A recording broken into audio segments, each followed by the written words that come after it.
জোর কদমে চলছে বিয়ের তত্ত্ব সাজানো।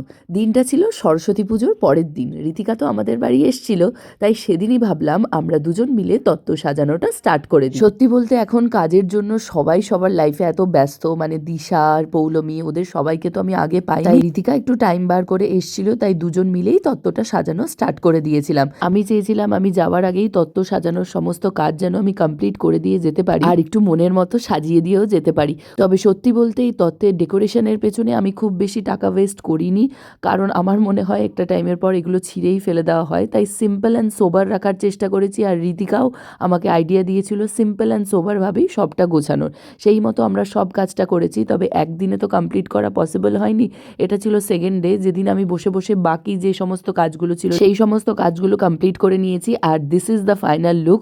তোমাদের এই ডেকোরেশনটা কেমন লাগলো জানাতে ভুলো না, আর আমার বিয়ে রিলেটেড সমস্ত ভিডিও দেখতে গেলে চ্যানেলটাকে সাবস্ক্রাইব করতে ভুলো না। বাই।